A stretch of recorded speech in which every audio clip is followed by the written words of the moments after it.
Good afternoon and welcome back to another edition of NCIA's Industry Essentials Educational Webinars. I'm Brian Gilbert and I'm thrilled to kick off another episode of NCIA's Service Solutions series today, our sponsored content webinar program, which allows business owners the opportunity to learn more about premier products, services, and industry solutions directly from our network of established suppliers, providers, and thought leaders. In today's program, the team at E2B Teknologies have convened a panel of leading integration specialists, engineering experts, and cannabis industry insiders to discuss some easy steps to prepare your business for funding and accelerated growth. As we all know, competition was stiff for funding prior to 2022, but with the current economy and rising interest rates, capital is much harder to acquire today. And you should be taking the steps to get noticed and get the money you need to grow your business. So sit back and settle in for both an informative and timely programming, outlining the challenges facing industry operators and how you can position yourself for success with the right tools to succeed at scale. To kick things off, I'd like to welcome our moderator for today's program, Joshua Gilstrap, Marketing Manager with E2B Teknologies, to the virtual stage. Hi, Josh. Welcome to NCIA's Industry Essentials. Great to have you here virtually today. Thanks for joining us. Thanks for having me. I think to kick things off today, you're going to take over the screen share, then provide the audience a little bit of background on the E2B Teknologies and the panel before diving into the program. So you can take it away right from here. Thanks, Brian. 1 second. No problem at all. All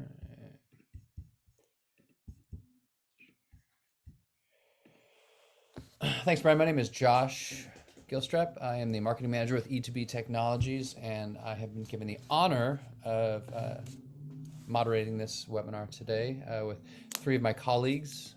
I'll start with Tyler Evansky as my sales manager and partner in crime with our outreach initiatives. Mary Jo Mahood is our practice manager, knows everything consulting and our product by heart, amazing woman. And our owner and president, Lynn Hensley, is joining us as well. As Brian mentioned, we are getting into the idea of service solutions and a topic that is near and dear to our heart. Scarcity shouldn't be scary, and how to fund your growth. That is my dog in the background, virtually. So learning objectives in our agenda today that we're going to dig into. We'll start with how to leverage a team properly. Next, we will be diving into evaluating potential technology partners. Third, we'll touch on what's most important, and do remember it may not be what you think. And finally, we'll get a little more granular and discuss some solutions in the reporting, compliance, and record keeping arenas, understanding what specifically is necessary. To kick it all off, I'm going to start with our practice manager, Mary. And Mary, what would you say an all-star team looks like when you're building a business? Sure. Thanks, Josh. What I would say is, we all know that starting any new business is a complicated process, and that's especially true when we are dealing with the heavily regulated cannabis industry. You have to make sure you know the ins and outs of starting and operating a successful, profitable, and legally compliant cannabis business. So with all the regulations and requirements, extremely important to ensure that you have the right players on your team. So I would say there are several strategic team members you want to make sure you have identified long before you think about the tactical members of your team. So who are those right players? Where do you find them? And how do they all work together? The very first one is your legal practices. So we're talking your attorneys. And you want to make sure that when you're looking for those attorneys that they have attorneys in the firm that specialize in cannabis, because you want to make sure that that practice is focused on representing the licensed operators in both marijuana and hemp industries. And that firm is going to be able to assist you with the regulatory matters, any mergers or acquisitions that you might do, any litigation that might come up, and any other day-to-day advice that you might need. And so a cannabis team is really comprised of a cross-disciplinary group of these lawyers who are capable of covering that full spectrum of legal services I just briefly mentioned. Most of them are going to have experiences to help you obtain and develop your investment opportunities. You will want to find one that's going to be able to help you secure your funding. You're going to find ones out there that are going to make sure that they can help you issue your cannabis patent documentation. You want to make sure that they can also structure any transactions as it relates to your mergers and acquisition, as well as protect any of your intellectual property. That's really important. The next one is very important because we're starting to see a lot change in our world. We want to make sure that you find an attorney that can make sure they help you secure the best cybersecurity and privacy practices for your business. And then, of course, you want to have someone that can help you handle governmental and regulatory investments. So finding those trusted legal advisors that understand your industry and can help you grow is essential. The second team member that you want to have on your team surrounds your accountants, the ones that are going to help you with your tax returns. And not all accounting firms we know today are ready to take on cannabis clients. Many of them have shied away due to the federal government still not legalizing cannabis. So it does take a little bit of time and effort to make sure that you're finding a solid accounting firm that is willing to take on your cannabis business, because it's an extremely complex task, and you have to make sure that you have that right firm that can come in and help you with the IRS regulations from the 280E to the 471C. So you want to find somebody who's very well versed in those services and that they can specifically tailor their services to meet the financial complexities of your business. This next one could surprise you in terms of the insurance companies. I'm not necessarily talking about companies you would think to find to protect your property and your inventory and your liability and your loss of income, but specifically make sure you're taking a look at finding an insurance company that can help provide the insurance that you're going to need to protect your data. The cyber threats that are out there in today's world, they impact the cannabis industry too. They'll come after your data, whether it's a privacy breach, technology extortion. You've got to make sure you have someone in your corner who specializes in that type of insurance offering. And then another team player that you want to have on there is a cannabis consulting firm. There are two types of cannabis consulting firms that you're going to want to have on your team. That first player is one that is going to specialize in the governmental compliance that you need. So you have to look for a firm who's going to be focused on guiding you through the federal cannabis permitting, taxation, and regulatory compliances. And given where the federal regulation stands today, it's really not a matter of if, but when. So you want to make sure you're looking for a consulting firm that is on the cutting edge, is out there looking for what is going to be coming down the pike when we get that federal mandate handed down for us. So you want to make sure they have the depth and breadth of experience in, think of someone who, some of the other industries that are federally regulated areas today. So think of alcohol and tobacco. Look for a consulting firm that has brought some folks on that have spent some time in that industry and are able to bring that area of expertise to you as we begin to enter in the next phase. And if you also want to see if you're dealing with hemp, that you find a team member from their firm that is able to help you navigate through that as well. Tyler, I think you were going to maybe talk about the second group real quick. Yeah, thanks for that, MJ. So the second type of cannabis consulting firm, and the last on the list that we have there, would be one with a focus on technology. This is really what they are going to be centered on and focused on. So you want to find a partner who is really well versed in all aspects of software and technology available on today's market, as well as experience with really what was out in the past. I'd say that this player should really not only understand cannabis in itself, but more importantly, have a strong understanding of all of the various aspects of an industry experience associated with manufacturing, process manufacturing, lot control, and really other similar business matters to that, as there's a lot of cross simulations there. Again, for example, in some of this, I would say think about a company that has someone that has spent time in, say, the food or beverage space, pharma or drug, and even as well as another sector of agriculture as a whole. Really, we would say along with this, ideally this firm would have this knowledge, but also someone on team that is maybe a former CPA, CFO experience, accounting background, someone with operational or manufacturing background, someone that's really going to have knowledge of what the day in and day out looks like in this.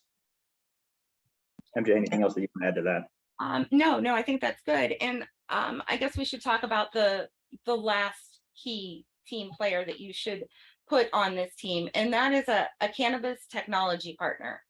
You want to find a technology partner who is well-versed in the cannabis space, because they're going to play a crucial role in helping you grow your business, especially if you lack the experience or knowledge in the tech space.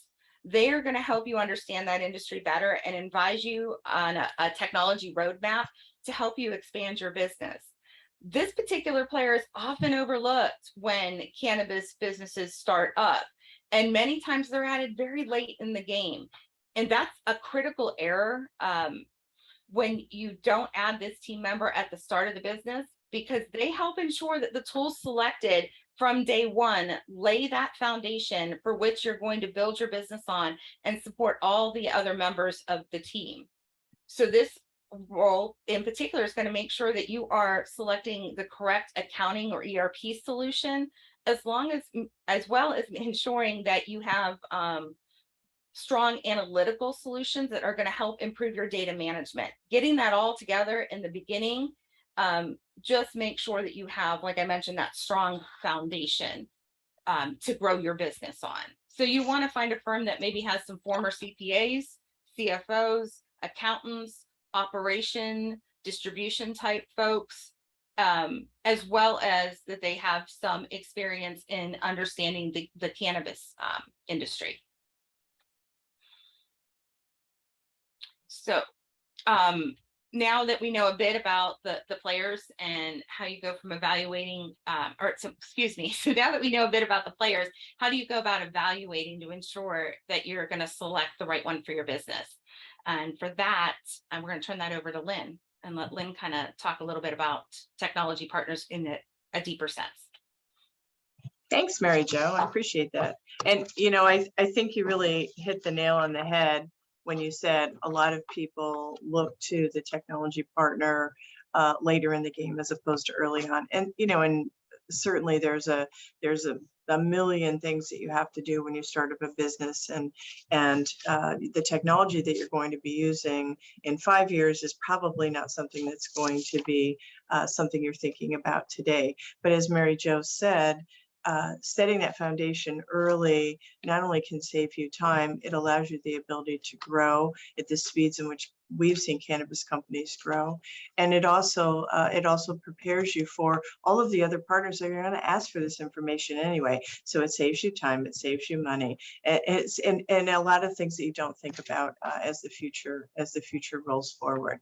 But evaluating a technology partner is not like just going out and buying a piece of software. And I think that that's one of the reasons people don't think about it first. They think about the acquisition or the purchase of a thing as opposed to a partnership with a company. And your technology partner should be looking at the future to see what is coming, what are the things that you're going to need as you grow. It is a true partnership. It's a win-win for the technology partner, because they have a long-term relationship with their customer, and with the customer because they know that they have somebody looking at something that isn't just operational. What's coming outside of the scope of their business for the future? And so those are really important things. So when you're looking for a technology partner, there's lots of resources available for you. Obviously, the internet is where most people initially go. Some people get references or referrals from other people, which referrals are always helpful, because then at least you have somebody speaking to you about the experience that they've already done and worked with the solution, with the industry in the space that you're working with. References, making sure that you get references and talk to them. I would say that we don't typically see people looking at references. What we see is that we see people, they look at references after they've made the decision to purchase. But but trying to help you make that decision to purchase is every bit as important as making the purchase itself. So talking to the people that you're working with, finding out who they've worked with in the past, and getting references in your industry space is, I think, one of the key components. Understanding the expertise, and Mary Jo touched on several of these pieces when she was discussing what's important, but you do have to understand cannabis if you want to work in the cannabis space. But cannabis doesn't have to be the end all be all of the only thing when we got into the space of cannabis, we didn't do it because we were just a cannabis company. We did it because we realized we've been working in manufacturing, distribution, e-commerce for 30 years for all of our working professional life. And as a result of that, we thought, well, there's naming conventions that are different. There's some nuances that are different in this space. But what we do at the end of the day, which is to bring technology to companies to help them better run their business, we do this for cannabis, just like we did it for food and beverage, just like we did it for manufacturing and distribution. So this is having somebody understand just your space isn't the only thing that you need. They do need to understand manufacturing. They need to understand distribution. They need to understand warehousing. Support and beyond is another thing that we should be looking at. Again, we're not looking at just a purchase of a product. We're not looking at just putting something in place and setting it and forgetting it. We're looking at ensuring that we have a partner that's going to be there for us when things don't go right, when we're in a crunch to get data out that we didn't expect to get out, when there is a failure within the system or operationally. How do we go back and recoup? And you have to know that the group that you're working with can support you, whether it's 24/7, whether it's 5 days a week, depending on what your operational needs are. You need to understand what the organization is working with, what they're able to do to help support you. And I think culture is one that I don't think we probably think about very often, but I can say that in 30 plus years of doing this, one of the worst things that's ever happened is that we sell software, we sell services to a company, and culturally we don't fit at all. We don't speak the same language. The way we deliver things are differently. Maybe our billing is different than their expectations. If we culturally don't align, and I think that really has to do with trust. Have we selected the right partner up front, and do we trust how they're working with us? But if you don't culturally line up, you're going to have communication issues. You're going to have failed projects, and this isn't something that we want to do. So I do think you have to look at the organization and the culture. And as Mary Jo said, look to the future. Your technology partner should be looking forward and saying, what's coming down the road that's going to impact the industry, that's going to impact them from a regulation standpoint, that is going to impact them from a climate standpoint. You have to be dialed into all of those things if you have a true technology partner, because you want your technology partner to bring things and ideas to you, not just you raising your hand saying, we have a problem, how do you fix it? We want to be forward thinking and thinking about how can we help you improve your business, improve your operations, increase productivity, increase revenue, whatever the metric is that you're looking to do. We should be using what's coming in our industry to help you meet those needs. So those are the things that I think are the most important. I think that Tyler or Mary Jo said something along the lines of different types of consulting. We have a consulting partner in technology, and we have a technology partner. Sometimes that partner is the same person. Some organizations are able to manage and straddle both the technology, the hardware, as well as the consulting services. But many times, you want to swim in your own lane, and so you'll get a partner who they really focus on the consulting and maybe the expertise or the management side of it, and you have somebody else who wants to manage the hardware side of it. But best case scenario, if it's two organizations or one, they're working together in collaboration to be able to deliver the best product and service available to you.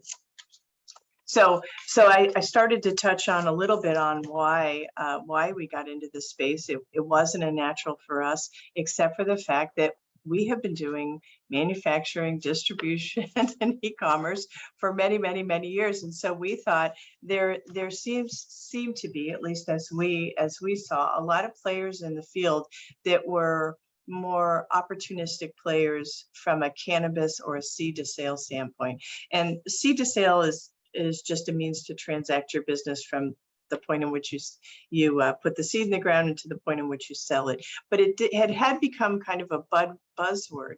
And unfortunately, it was confusing.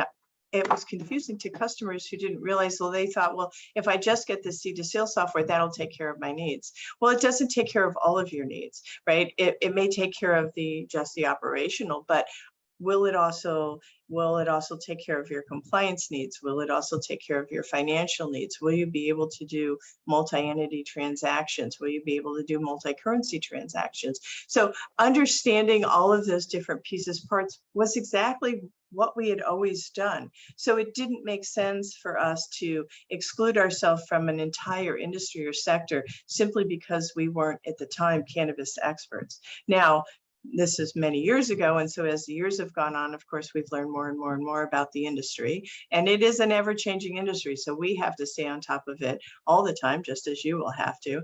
But we've learned a lot. We've learned a lot from the customers that we've worked with. We've learned a lot from the industry professionals we've worked with and from the consultants that we've worked with. And I think through the end of the day, we've decided that we can deliver best-in-class services and products to this space just like we could when we were delivering just to manufacturing or just to distribution or just to financial companies.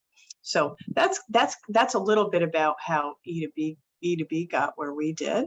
And Tyler, who has been with the company for a number of years now, his take on it might be a little bit different because he hasn't been around quite as long as some of us. But Tyler, what did you see? Yeah, thank you, Lynn. No, you hit it soundly there. I would say, and just echo what you said, is that this is, we really saw just a lot of opportunistic industry in the space there. We saw just a lot of buzzwords and catchphrases in softwares, but with no means of actual operational software behind that. And again, that's really where we took the different approach to things, that we brought that industry experience that we had and really built out an integrated best of breed solution that's really a la carte in a way that catered towards all sides and types of businesses there, and one that's meant to grow with. From a functional perspective, we have a foundation which was really lacking in a lot of the softwares that we saw on the market, and that's where we start with things. And it really just built out an exciting solution there that you're going to grow with. That's I guess that would be the take that I have on it. But when you hit it soundly. Yeah, I think the foundation is really paramount, right? And again, when you're trying to raise money, when you're trying to start a business, when you're putting a business plan together, when you have a great idea and maybe you have some backers, that's all fabulous. Most people aren't thinking about how do I keep track of all of that? But unfortunately, our experience has said that you really need to. And so one of the things that we tried to do very early on was to create a very bite-sized offering that we could deliver to companies that were just starting up, that were just starting with ideas. If you haven't driven any revenue yet, a lot of times it's hard to justify making a purchase on a piece of software, on an operational, something that's going to be in the back end. But it really is absolutely essential. One of our companies that we worked with, it was a larger operation by the time we got to work with them, and it was a 2-year sales cycle, which is rather unusual in the space right now. But one of the things that we saw happen with them is they were growing so quickly. They were adding entities, they were adding states, they were adding different divisions of their business so quickly. And they were running on a piece of software that they had started with early. They knew it wasn't the right software to get them where they needed to go in the future. But they were already in deep enough with it that it didn't make sense. They couldn't justify stopping what they were doing from a time standpoint or from a cost standpoint to go ahead and buy what they needed to buy. And, unfortunately, unfortunately, or I mean, for us, it was unfortunate for them as well, that they got far enough along that now having to go back and re-implement and redecide how they're going to run the business. What are some of the key decisions that need to be made?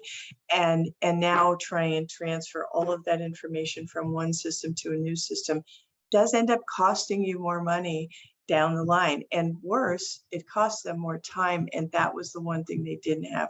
I can say consistently with all of the cannabis customers that we've worked with today, there's several things that stand out that are true for all of them. And fast growth is absolutely number one. When you get to the point where you're just growing so fast, you just don't have the time and the resources to be able to dedicate to doing projects like this. So setting that foundation early is really, really key. And, you know, this isn't easy. It's complex. There's no doubt about it. It's a lot for anybody to think about. But, you know, if you go back to slide number one, picking your partners that you're culturally aligned with, that you trust, that you know has your best interest at heart, will really help you to be able to say, I know I'm making these right decisions now. Absolutely. I would say that if anything, common denominator along with that, Lynn, we see that recreation and if not replacement of the foundation or wheels, if you will, is just such a huge constraint monetarily and time on these businesses that really are trying to focus on growth, literally and figuratively, and not able to do that. Yep, agreed. Okay.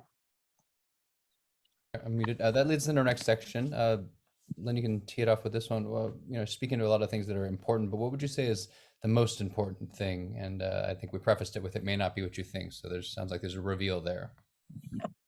So that is a little bit deceiving, but again, I think this goes back to our experience. So we want, you know, and I think that the title of our session was to talk about money and the ability to be able to get money.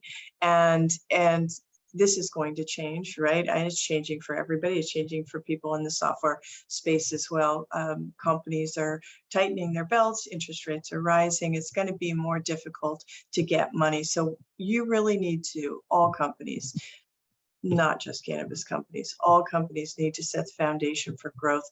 And in the case of cannabis, compliance right from the get-go, because putting those things in place today will make you stand out from a funding standpoint. If you're having to go back and try and figure out, you know, dig through 20 zillion spreadsheets to try and figure out what your opportunity looks like, what does my space look like, prove your ability to be able to execute on the plans that you're trying to present and you're asking for money for, you have to be able to convince investors that you are prepared for that.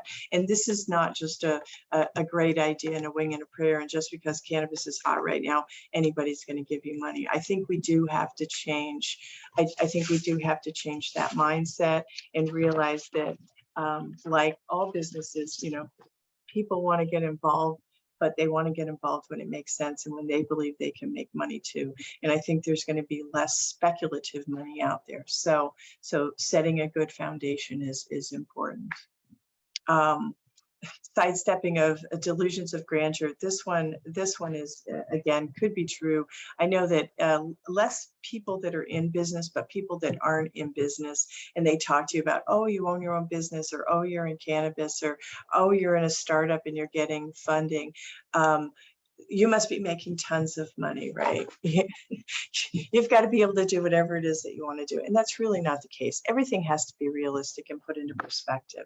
What we're doing, what goals we set, how we pay ourselves, if we pay ourselves. Many startups can't afford to pay their founders or their initial shareholders, and it is your money, really, your money in via time that is at jeopardy. But be realistic, because setting those realistic expectations right out the gate, again, proves to the investors that you're thoughtful about what you're doing with money that they might be giving you, that you're not just trying to line your own pockets. Be definitive about the product or service that you're going to offer, and knowing that you have done the legwork and the research associated with being ready for the marketplace. Do you have a product or a service that you know the marketplace is ready for? I think that in cannabis, this is something that would be challenging because there are so many different types of opportunities, and because you have to be able to work with the state to get a license, and it's once you've done all the work to get the license, it does make it a little bit easier to get some of the other licenses. I think it's very easy to branch out quickly and try and kind of do a land grab to get whatever you can and be involved in whatever you can. But I do think from a cash standpoint, if you're looking for people to be investing in you, you have to be sure that you've done the research associated with the product and service that you're going to be offering, and you can substantiate that with that research to be able to say, I know we can make a difference. I know we can grab some market share here with this product, with this service in this space. And then again, prove your target market. Do you have the customers? Do you have influencers? Do you have what's your social plan for delivering these services or products to the marketplace? So just being prepared, and that is really, I mean, just being prepared is really what everybody should be doing anyway. But, I think a lot of times we just don't think about what are all the steps that we need to do. And then lastly, I would say, make sure that we're respecting money. As a business owner, our company was always a self-funded company. And for years and years and years, I was very proud of the fact that we didn't ever borrow money or have to get money from other people in order to be able to grow our business. But, after 20 years in business, what I realized is that I probably jeopardized opportunity because we didn't get money from the outside, because we didn't have external investors, or we didn't borrow money to grow and fund our business. And so I think that it's in today's world and in the space, in the cannabis space, where there's so many different lanes you can go down, it's an expensive venture.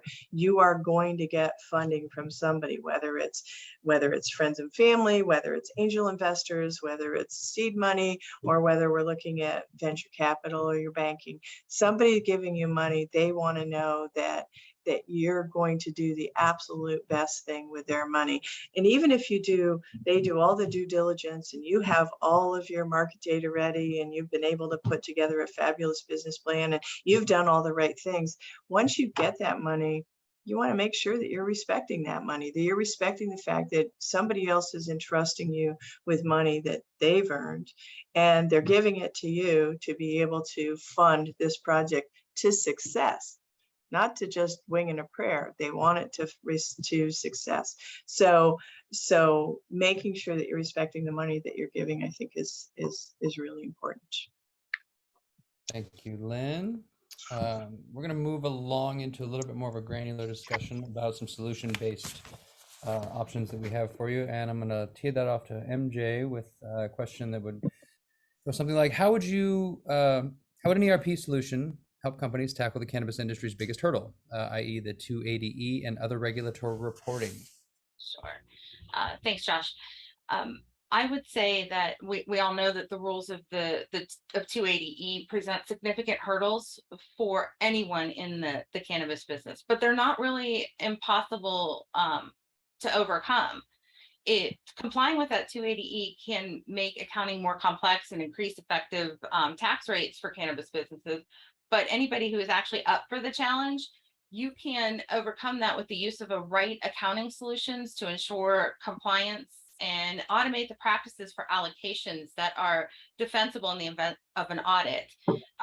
You're looking at the seed to sale solutions that are out there. This is where looking at an ERP accounting solution, has one of the differentiators. Having that solid accounting solution built on your back end, building that foundation that we talked about earlier, is going to help you in the event that you have a 280E audit. You're going to be able to leverage and manage the expenses with inside that solution and identify what they are. And that's going to help cannabis businesses achieve and grow with a competitive advantage. You're not going to be spending all these hours trying to find all of the information you need for that 280 audit when it happens.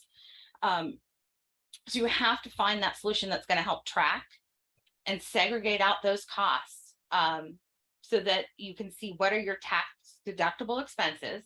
And then of course you have to worry too about what type of company do you own, or how many do you own. If you're an MSO, then your solution also has to be a multi-entity to be able to track those 280Es for each entity. And it's going to allow you, if you have the right solution in an accounting ERP solution, to be able to have a full look at your financial statements, both individually and consolidated.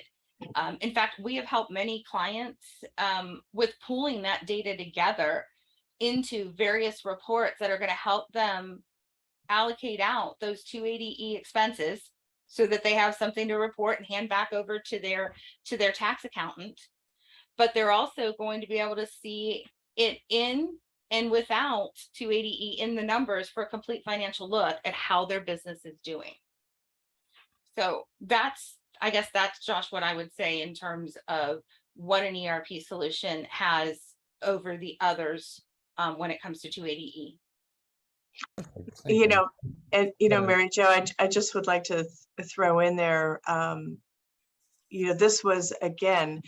this is one of the things that really, really, really stood out for us. And it really has everything to do with time. And when you don't have time, pulling all this data, whether it is trying to pull data, enter data for your compliance software, whether it is trying to pull data for your accounting firm, whether it's for your taxes, whether it's just trying to figure out if you're making money, the time aspect associated with it, if you don't have the right tools in place, is huge. And when you don't have that time, it's just not going to be accurate. It's not going to be accurate information. You're not going to get it when you need it. You're going to look like you're scrambling. And so these are key things for us that we said, how can we help this industry? How can we help this space do better with what they need to do to provide to their professionals? Sure. Yeah, absolutely. You're right, Lynn, because if you can get in early with an ERP accounting solution, start small just to give you that lift, especially when you're a startup, you're running around wearing all kinds of different hats. To your point earlier, Lynn, about having too much to do. Spend the time, spend the money in the accounting software to save yourself the time and the money as you continue to grow. Tyler, I had a question for you with regard to an ERP system. How is that going to help companies remain compliant in this changing industry? Yeah, I would say that an ERP for this, it's crucially important. Beyond this is again to help you streamline business processes as a whole. But where this is important is it's going to really be able to help you keep that strong record keeping technology is crucially important in this. I'd say really one of the strongest areas for this and it's super needed for remaining compliant, and it resolves all issues around traceability. A strong ERP solution is going to solve these traceability and compliance issues that are prevalent in the industry that we see very often in the companies that we support. And a lot of it comes down to providing inventory control management and best practices around keeping track of your inventory records, and really all the seed to sale consumer aspects of things. And then, beyond this, I would say that we've really been seeing a lot of growers in particular implementing various aspects of cultivation management solutions into their ERP, just because this is such a highly, highly important area. It's all around securing plant identification methods, the mobilization of greenhouses, and inventory control in real time is crucially important with all aspects of remaining compliant. The technologies that we see around this would be RFID tracking, or really even just as simple as basic two-dimensional barcoding to help the industry. We see that the spectrum of that. But all in all, again, I would say that really this helping of inventory control and monitoring is crucially important for what is offered in ERP. Thanks, Tyler. And Tyler, I would also add that audit tracking, which is part of all new software today, right? Any software today that is a full-blown ERP system has audit tracking within all of their transactions. So when you think about the hundreds of thousands of millions of transactions that happen, maybe not today when you're starting up, but certainly in a year or 2 years, being able to know that your system is tracking from an audit standpoint everything, you can go back and find it. I mean, we all make mistakes. People make mistakes, employees make mistakes, managers make mistakes, but your ability to be able to go back and track it and find it and know that nothing disappears, just doesn't disappear. Absolutely. Thanks, Lynn. So Tyler and MJ, what are some of the key technologies cannabis companies should be looking at in a solution? Yeah, that's a great question, Josh. I would say that some of the key technologies that you should be looking at in your solution would be, well, as Lynn mentioned, audit, but beyond that, intelligent general ledgers and AI-powered anomaly detection. This is just really all in all to reduce errors and automate core accounting processes. Again, what we've been talking about here time and time again is really just cutting down on time, saving time where possible to be able to reinvest back into your business. And this is just really important right now, especially given the current economical state that we're in. So I would say that along with this, looking for just more robust financial package. There's a lot of solutions out there on the market, but this is just going to be a crucially important piece to your business and is only going to grow bigger.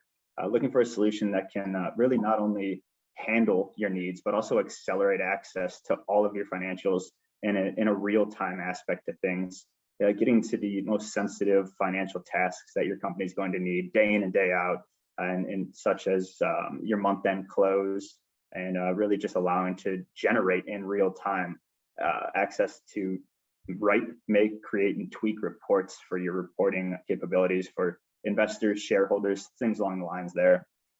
Obviously, there's a lot more to this, MJ. I know that you have a little bit to add, so I'd love to hear from you now. Sure.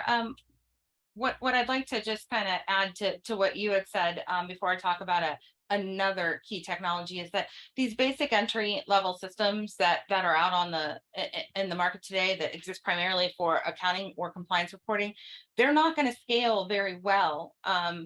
And what they're quickly going to do is create these data silos in your business as you start to grow. And as your volume of your transactions and your activity grows, it often becomes more than what your company can handle. And so that probably just leads into the next key technology that I want to play off of the one that you talked about here, Tyler, is that as you're growing and your data is growing, people in businesses are looking for analytics. So you want to be able to make decisions with current real-time data, rather than a lot of companies in the cannabis space are stuck trying to make decisions off of data that's a month or worse yet 2 months old, because they don't have the technology in place that's going to ensure that they're able to track those KPIs in real time. Now, a KPI is a key performance index that's going to help you maybe identify areas of growth or concern within your operation. And these KPIs are very important from an analytical perspective, and they vary across the industry, but some of the more general ones, regardless of what part of the cannabis space that you are in, are the ones that you would want to be able to see that are going to track your revenue growth, that are going to show you a gross margin per your product, or maybe per square foot of whether it's your greenhouse, your dispensary, or just a warehouse facility. You want to also look for KPI tracking for your labor costs, and then of course your EBITDA, your earnings before interest, taxes, depreciation, and amortization. So if you can find a solution that has some real-time dashboards to give you those analytics, that's going to provide some advanced data automation for you and can easily put all that data together for those components of your ERP and your compliance regulatory software, I think that's a huge piece that you should be looking for. Lynn, I don't know if there's anything. MJ, I think we're looking at one of those solutions on the screen right now. Can you explain what we're looking at? Sure. So what you're looking at here is a Canna Hub. yes, a cannabis dashboard that that we built for a client. And what it is showing is various types of data. So when we're talking about all that data, you want to take a look at a solution that is going to pull all of this data together. Remember, we talked about accounting software. We talked about operation software. We've talked about compliancy software. And we realized that there's not going to be one big solution out there that is going to do it all. We're not going to have one, like a one size fits all approach. But what we can do with solutions is we can marry the data together. So I think, Josh, where you were headed was for us to talk a little bit about the Canna suite solution that we've built out, which is comprised of software that fits into the growing and ever-changing needs of the cannabis industry. So let me just talk a little bit about the Canna suite solution in a little bit more detail. Part of what we bring to relationships is our knowledge of the various solutions that are out in the market. So we're able to work with our clients to identify their needs, and we can bring a tailored best-in-class suite of offerings. So we have several different ERP solutions for growers and processors, as well as point-of-sale solutions for the dispensaries. So if you couple that with our designation, one of the things that we didn't talk about in the history of E2B was that we are metric certified integrators. So that means that we're actually able to offer our clients the ability to integrate the metric regulatory software with these solutions so that we can provide a very robust, complete solution. And what that means is, how do we do that? Because like I said, we had all these different That's okay. Thanks, Josh. We're going to get to that in a minute. That's probably going to explain it far better than I'm going to do right now. But what we have is at the center of our Canna Suite solution is something called Canna Hub. And that uses a number of different connectors that looks to pull together the data from the ERP solutions, your point of sale solutions that you're using at your dispensaries, as well as any other solutions that you may be using. Think of anything that you're using inside of your greenhouse that is capturing your agricultural space. That really just wants me to get to it, doesn't it? So give me 2 seconds and I promise we'll get to that. So it's all pulling that all together into one repository. And then what you had seen on the previous slide was the Canna Hub solution pulling together dashboards that could be built for reports to be generated, all with the real-time data from various inputs. And this is going to provide that visibility. It's going to save you time, as Lynn had mentioned, that you need to be doing, especially when you are a young company. And most importantly, it's going to ensure the accuracy. And we all know when dealing with the regulatory systems, your data has to be accurate. So we're going to take a look at this clip right now that keeps wanting to fire off so you guys can see just a little bit about the Canna Hub solution. E2B Teknologies, the Canna Suite. A secure cloud solution provides a centralized vault for your compliance and operational reporting. The Canna Suite's Compliance Connector provides integration between your state's regulatory platform and your cannabis ERP solution. The Canna Suite combines your data, cultivation, processing, manufacturing, and dispensary into one data repository using one of our Canna connectors. The Canna Suite provides interactive dashboards for quick and reliable analysis of compliance and operational data in real time. Let us grow with you. Mary Jo's right. I didn't really speak too much about our history and as it relates to integration and custom development. And 30 years ago when we were doing this, we looked for solutions that were an all-in-one package, an all-in-one solution, and end-all be-all for everybody, everything. And what we found is in the manufacturing space, probably 80% of all manufacturers do the same thing. But then there's that 20% that they all do something just a little bit different. So what we did and what we became really, really good at was to be able to customize software to meet the needs of those individual companies just to meet their needs, for the piece that was special for them. And we're trying to do the same thing with the cannabis space and with the Canna suite. And in doing that, the thing that's wonderful for us today that was so different before is having everything in the cloud. We're able to create a data warehouse in the cloud, and because we're really good at doing integrations, we can integrate almost any piece of software. So whether this is a piece of software that's been homegrown that you've written yourself, whether it's a growing software, whether it's cultivation, whether it's warehouse, whatever the software piece is, we can grab the data and be able to consolidate it into the warehouse and build custom dashboards for the people that we're working with. And so as I see our future moving forward, and the more companies that we work with, we will start to be able to develop a catalog of standard dashboards that are going to meet the cannabis requirements. Certainly we can do that with some of the initial early startup companies that are just getting started, but as companies grow and grow, having data in the cloud today and having somebody who can integrate the pieces of software that you're working with means that you don't fall under the constraints of a one-size-fits-all solution. And this is really very, very important for us, because again, we're doing this so that we can have a long-term relationship with our customers over many, many years. We are not selling product, we're selling solutions to customers' problems.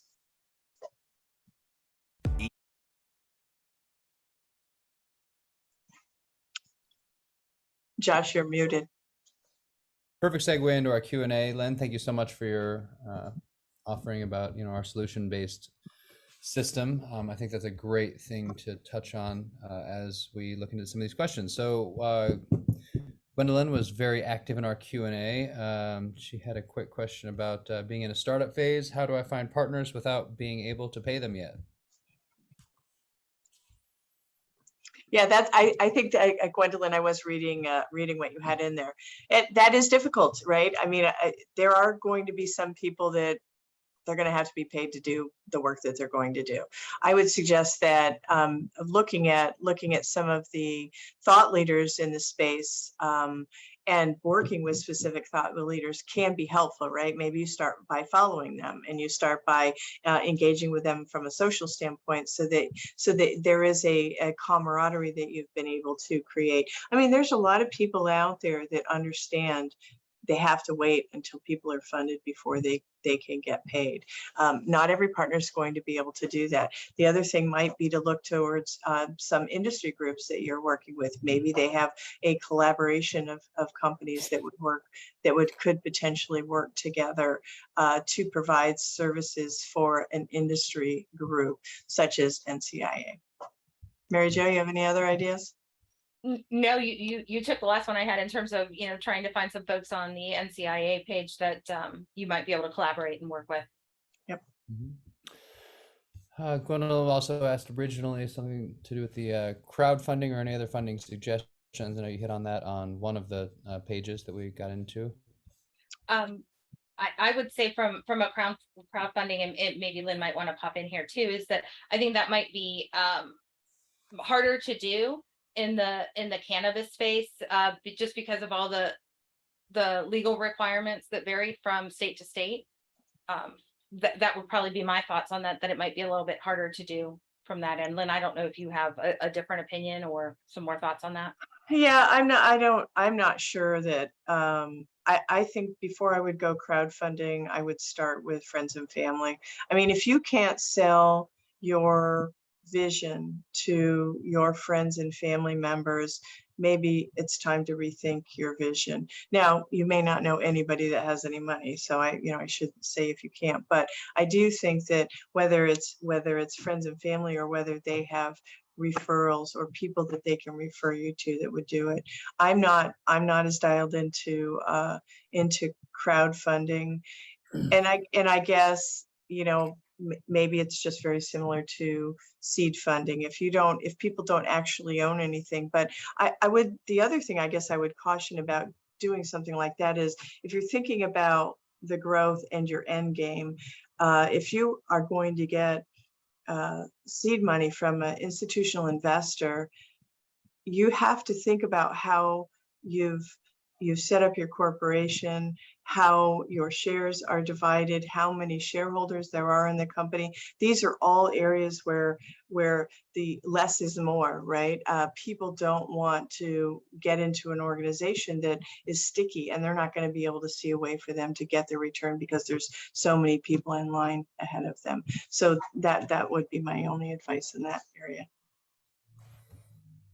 Wonderful. Thank you, Lynn, for the added bit. Gwendolyn, I hope that helped. If you have any questions for us specifically, though, feel free to do those fancy new QR code things. I know we're all familiar with them because we've been to a restaurant in COVID. So take a look at our information there. Feel free to reach out to us. As Lynn mentioned, we will be disseminating this information to a more content-driven PowerPoint. So more of the talking points that we're actually speaking to in the notes section of the existing PowerPoint that you'll get as a follow-up. In addition to that, I did want to mention that we will be showing at the upcoming CannaCon show in Detroit at the end of this month, and as well we'll be in Las Vegas the second week in November for MJ BizCon. So if you guys are here, hear this shout out, happen to be there, please feel free to stop by our booth and say hi. We'd love to put some faces to names and connect on some solution-based thinking. I'm going to see if any of our panelists have a final thought that they want to close out with before I turn it back over to Brian. I would like to thank Brian and the team at NCIA for allowing us the opportunity to be able to put on this webinar and for having a platform that makes it easier for companies like us to be able to get out in front of other people when it's a national organization, or in this case it's international. We're just a small company in Northeast Ohio that wants to do the best business we can do in the space. And we're dedicated to the work that we're doing. We're dedicated to the growth of the cannabis industry. And so thanks you guys for giving us a platform to be able to do this. MJ, Tyler? Yeah, I guess I just have one final thought for everybody that attended, is that I'd encourage you to just not forget your technology roadmap when you're planning your business, or even if you are in business and you haven't really thought about that technology roadmap. Having that strong technology roadmap defined while you're working on securing your funding or while you're working on growing, it's just going to be a huge asset for you to have in your pocket. Absolutely. A great point, MJ. And I just wanted to say, I think we covered some great topics here. We're more than happy and eager to help in any aspect that we can. So scan any one of the QR codes there below, and we'll have our direct contact information, and look forward to hearing from you all. But appreciate all the attendees taking the time to listen to us.